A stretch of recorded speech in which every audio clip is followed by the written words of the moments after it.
Muito bem, estamos de volta aqui com a nossa aula de bibliologia. E agora nós queremos falar sobre as doutrinas apócrifas. Porque quando a gente fala de livros apócrifos, a gente está falando de quê? De livros não canônicos. Ou seja, livros que não foram considerados divinamente inspirados, mas que constam na Bíblia católica. Só que esses livros, o perigo deles, dos livros apócrifos, é o quê? É que eles trazem doutrinas.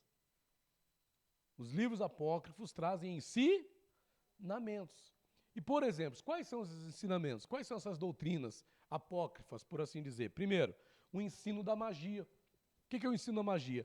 Tobias 6, versículos 5 ao 8, você não tem a Bíblia católica aí, mas em Tobias, no capítulo 6, no versículo 5 ao 8, diz assim, ó, o anjo disse-lhe, pega-o pelas guelras e puxa-o para ti. Tobias assim o fez. Arrastou o peixe para a terra, o qual se pôs a saltar a seus pés. O anjo então disse-lhe, abre-o e guarda o coração, o fel e o fígado, que servirão para remédios muito eficazes. Ele assim o fez. A seguir ele assou uma parte da carne do peixe, que levaram consigo pelo caminho. Salgaram o resto para que lhes bastasse até chegarem a Ragés, na média. Entretanto, Tobias interrogou o anjo. Azarias, meu irmão, peço que me digas qual é a virtude curativa dessas partes do peixe que me mandastes guardar. O anjo respondeu-lhe, se puseres um pedaço do coração sobre brasas, a sua fumaça expulsará toda espécie de mau espírito, tanto do homem como da mulher, e impedirá que ele volte de novo a eles. Quanto ao fel, pode-se fazer com ele um unguento para os olhos que têm uma belida, porque ele tem a propriedade de curar. Mas veja, o anjo responde, se puseres um pedaço do coração sobre brasas e sua fumaça expulsará toda espécie de mau espírito, tanto de homem como da mulher, e impedirá que ele volte de novo a eles. E aí? Isso é uma doutrina, isso é uma magia, é um tipo de feitiço para expulsar maus espíritos. Imagina um crente em Cristo fazendo um negócio desse. Imagina alguém que se chama de cristão evangélico fazendo o quê? Um feitiço para expulsar maus espíritos. Imagina um crente nos nossos dias acendendo um incenso dentro de casa. Ah, não, porque a oração dos santos é como incenso. Sobe como incenso. Calma aí, gente. Uma coisa é a oração dos santos subir como incenso. Outra coisa é o crente acender incenso dentro de casa. Aí, e fede, não é? Ou então ficar sacudindo aquela... Qual o nome daquilo? Aquele fumacê lá, né? A pessoa fica dentro de casa, vai na cozinha, vai nos quartos, aquela fumacinha. Gente, isso não é bíblico. Isso não tem base bíblica. Assim, não se expulsa mau espírito fazendo feitiçaria. Maus espíritos se expulsam em nome de Jesus, gente. Tem mau espírito na tua casa? Creio que não. Mas se tiver, repreende em nome de Jesus Cristo. A porta está batendo, a janela está abrindo, fechando. Se não for vento, meu irmão, tá vendo boneca andar. Assim, gente, eu não vou dizer para vocês que essas coisas não possam acontecer. Não vou dizer que não pode acontecer, né? Só que nós temos poder e autoridade no nome de Jesus. A minha filha pequena, a minha filha do meio, uma vez ela relatou pra gente que ela viu alguém dentro do banheiro, dentro do nosso banheiro, um vulto preto dentro do banheiro. Isso gerou um medo nela até hoje, de certa forma, ela tem uma dificuldade para ir no banheiro, pede pra gente acender a luz e tal. Mas, o que eu fiz? Repreendi em nome de Jesus, entendeu? Hum, aquela grandona. Sim.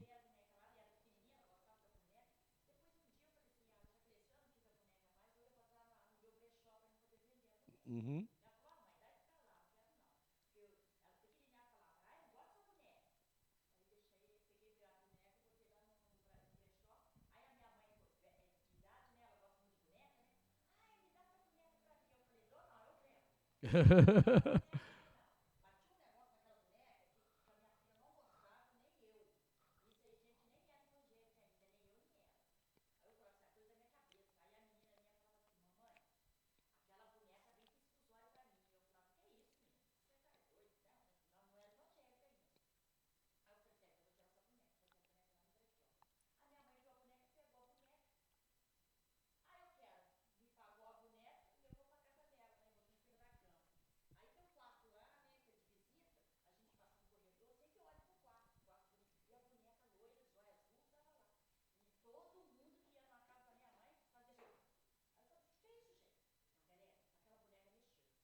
E a boneca? Joga a boneca fora.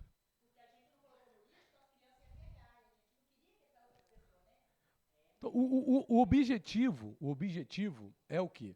A gente não pode. Onde está o erro disso aqui? Né? A gente não pode criar essa doutrina. Esse tipo de coisa pode acontecer, mas não pode ser uma doutrina.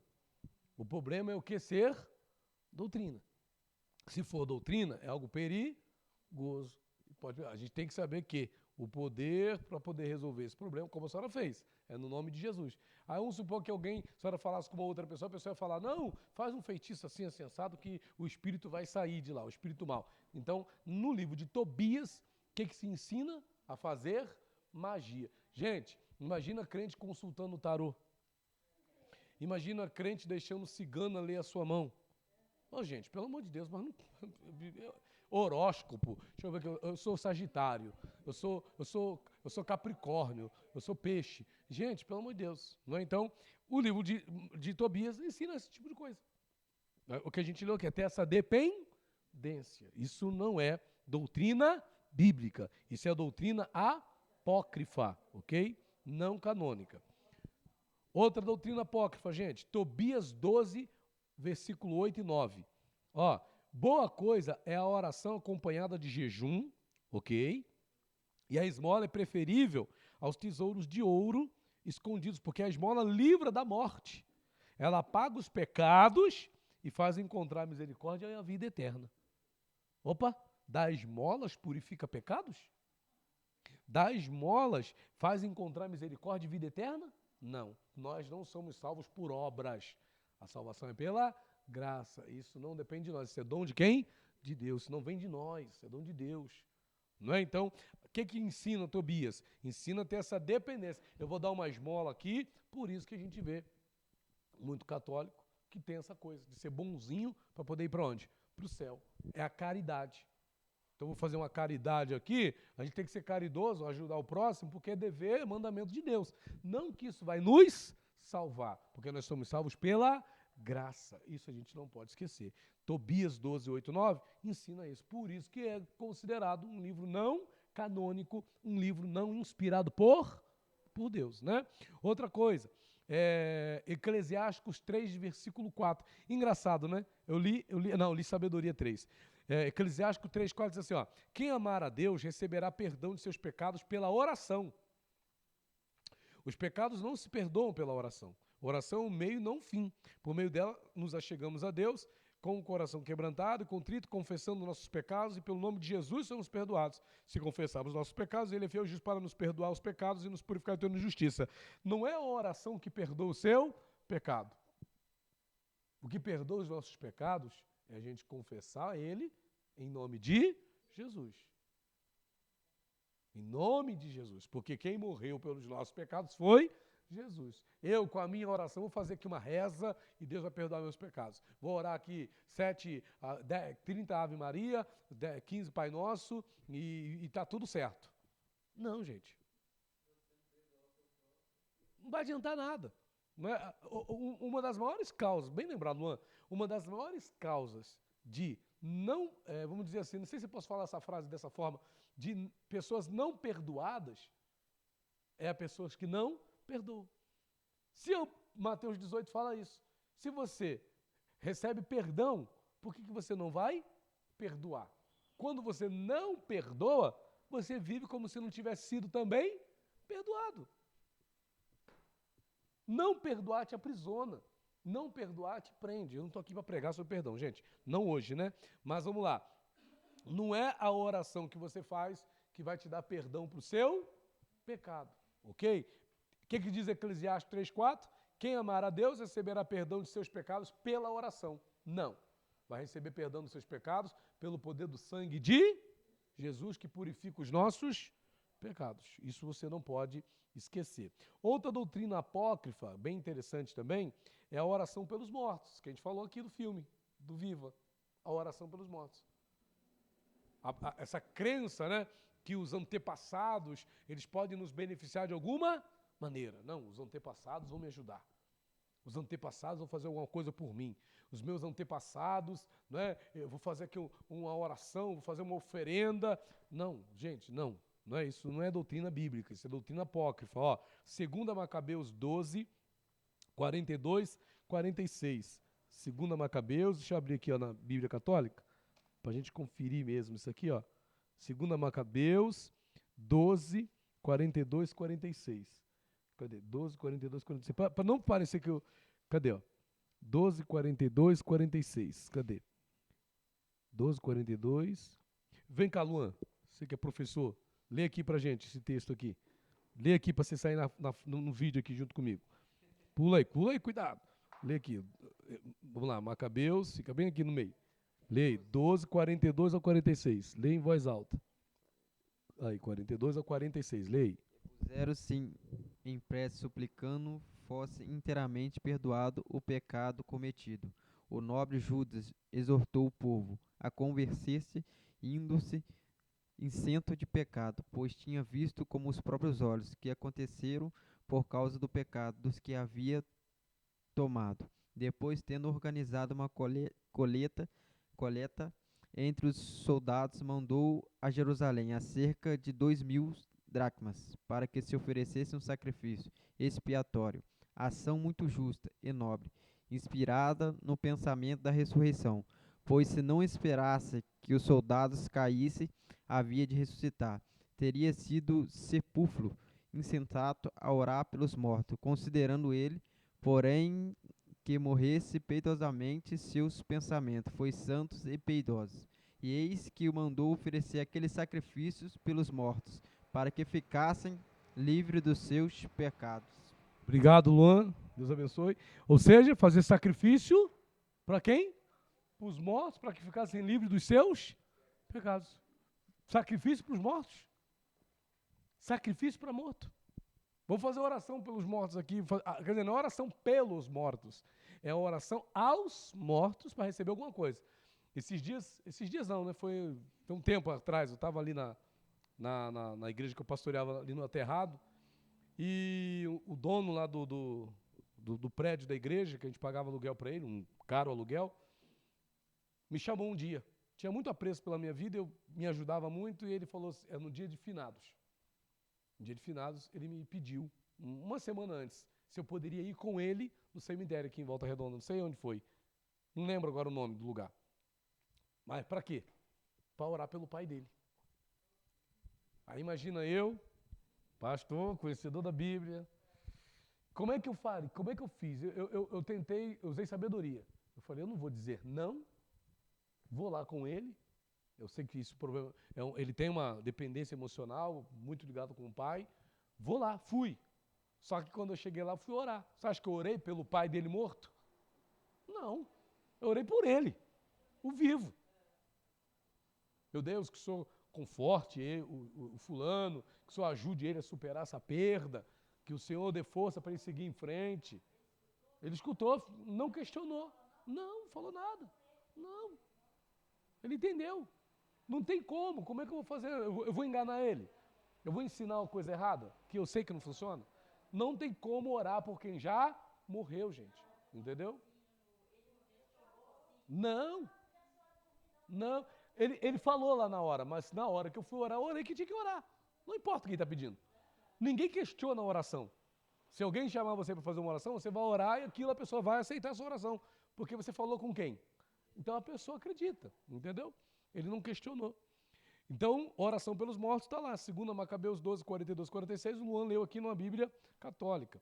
Outra coisa aqui, ó, Judite 8, do 5 ao 6, diz assim: ela tinha feito no andar superior de sua casa um quarto reservado para si, no qual se conservava retirada com suas criadas. Trazia um cilício sobre os rins e jejuava todos os dias, exceto nos sábados, nas luas novas e nas festas do povo israelita. Uma mulher jejuando toda a sua vida. Ela fazia isso sempre, a ideia que dá é que ela fazia isso sempre. Alguém jejua sempre? Vamos ser francos, tem gente que nem jejua mais, né? Mas como é que alguém vive jejuando? Tem como viver jejuando? Viver jejuando? A gente morre de fome, não tem como, né? Então isso não existe, né? Então é outra declaração que a gente encontra nos apócrifos que não tem base bíblica. Outra coisa, qual é uma importante doutrina do catolicismo? Engraçado, né? A gente está falando da canonicidade da Bíblia, estamos falando de bibliologia, mas do que nós estamos falando mais hoje aqui? De Igreja Católica. Olha que coisa engraçada. Qual é uma importante doutrina bíblica que a gente ouve falar muito? O que acontece com os mortos? Para onde eles vão? Os mortos vão para onde, né, na doutrina católica? Eles vão para? Eles vão para um lugar. Para onde que os mortos vão quando eles morrem? Eles vão para o... Sanatório que ia os loucos, na época que tinha sanatório, hoje não tem mais. É purgatório, gente. Purgatório, exatamente. Ó, Sabedoria 3, 1 ao 4. Sabedoria 3, 1 ao 4 diz assim, ó. A gente leu isso aqui, gente. Foi o texto que eu li, ó. Mas Sabedoria 3, 1 ao 4. Mas as almas dos justos estão na mão de quem? De Deus, e nenhum tormento os tocará. Aparentemente estão mortos aos olhos dos insensatos. Aparentemente estão mortos. Seu desenlace é julgado como uma desgraça, e sua morte como uma destruição, quando na verdade estão na paz. Se aos olhos dos homens suportaram uma correção, a esperança deles era portadora de imortalidade, e por terem sofrido um pouco, receberão grandes bens, porque Deus que os provou achou-os dignos de si. Daqui eles tiram essa coisa do purgatório, que é um lugar entre o céu e o inferno. Não é céu, não é inferno. É um local onde a pessoa fica para receber uma purificação, para que dali ela possa ter o seu destino eterno. Se acenderem as velas, né? Se fizerem as novenas, se fizerem o 7º dia, se pagarem uma missa, quem sabe essa pessoa sai do purgatório para um lugar bom, para passar a sua eternidade. Então essa ideia de purgatório vem daí. Então doutrinas, o que os livros apócrifos trazem? Traz esse tipo de coisa. É doutrina bíblica? Não é doutrina bíblica. É uma doutrina apócrifa, não é? Outra coisa, ensinos de crueldade e egoísmo, né? Eclesiásticos 12:6, ó. Faze o bem ao homem humilde, e nada des ao ímpio. Impede que se lhes dê pão, para não suceder que ele se torne mais poderoso do que tu. Imagina, gente, se a gente for pregar isso. Eclesiástico 12:6. Ó, faz o bem ao homem humilde, e nada des ao ímpio. Não faça nada pelo ímpio. Não ajuda o ímpio. Não dê uma força para o ímpio. Irmãos, a gente que mais lida com gente ímpia. O que a gente mais faz é lidar com gente que não está na igreja. A gente vai fazer o que com o ímpio? Vamos maltratar o ímpio? Vamos virar as costas para o ímpio? Que testemunho a gente vai estar dando se a gente procedesse dessa forma? E diz mais, ó, impede que se lhe dê pão para não suceder que ele se torne mais poderoso que tu. A palavra fala que quando a gente ajuda o próximo, brasas se amontoam sobre a nossa cabeça. Não pague o mal com o mal, antes pagai o mal com o bem. É o que Jesus ensina. Só que o Eclesiástico, quer dizer, um livro apócrifo, ensina isso. Que a gente não pode dar pão para o ímpio. Aquele miserável é ímpio que vai para o inferno. Gente, não é assim. Entendeu? O espírito não é esse, né? O espírito não é esse. Prosseguindo. O anjo mente. Anjos mentem? Se forem de Deus, não, né? Demônios mentem. Olha o pessoal do lado. Demônios mentem. Anjos não, gente. Tobias 5, 15 a 19 diz assim: então o anjo disse a Tobias, eu o levarei até lá e te reconduzirei. Tobias então perguntou, rogo-te que me digas de que família e de que tribo és tu. O anjo respondeu, que é que procuras? A raça do servo ou o próprio servo para acompanhar teu filho? Mas para tranquilizar-te, eu sou Azarias, filho do grande Ananias. És de família distinta, respondeu Tobias. Rogo-te que não me queiras mal por ter querido conhecer tua origem. Se era um anjo, por que fala que é filho de um homem? Então o anjo está mentindo? Anjos mentem? Anjos falam coisa que não convém? Qual é o papel dos anjos na vida do cristão? Tem gente que cultua anjos. Tem gente que fala que tem o anjo da guarda. E tem até crente que acredita nisso. Em anjo da guarda. O que nós temos biblicamente é a palavra que diz que o anjo do Senhor acampa os anjos ao redor dos que o temem e os livra. Mas anjo da guarda, nesse contexto, onde a pessoa até acende vela para ele, nesse contexto, isso não é canônico. Isso é coisa de livros apócrifos. Entendeu? Outra coisa, a Imaculada Conceição. o nascimento, né? A Imaculada Conceição. Sabedoria 8, 19, 20. E eu era filho entendido e recebi uma boa alma. E sendo que era mais entendido, cheguei a um corpo incontaminado. Existe corpo incontaminado? Irmãos, a natureza humana está contaminada.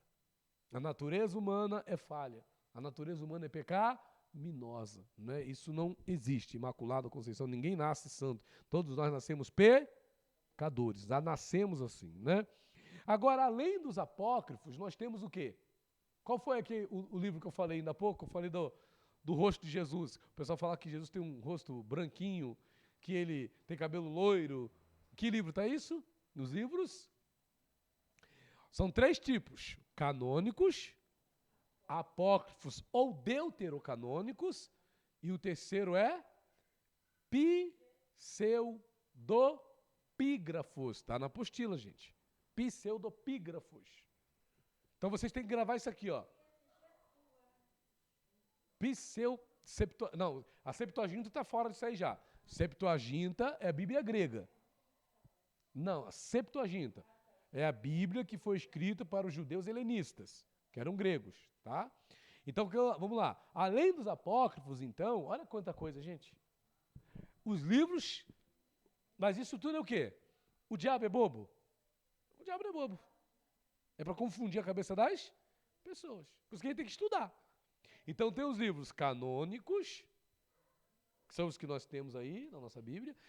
Tem os livros apócrifos, que nós não temos na Bíblia protestante, só da Bíblia católica. E tem os livros que são pseudopígrafos. O que é isso, gente? Pseudopígrafo. O que é isso? O termo pseudopígrafo deriva-se de 2 palavras gregas. Pseudo, quer dizer falso. Pseudo é isso, falso. E epígrafe, que é escrito. E significando o quê? Falsos escritos. Então é uma coisa que não é verdadeira. Essa coisa do rosto de Jesus.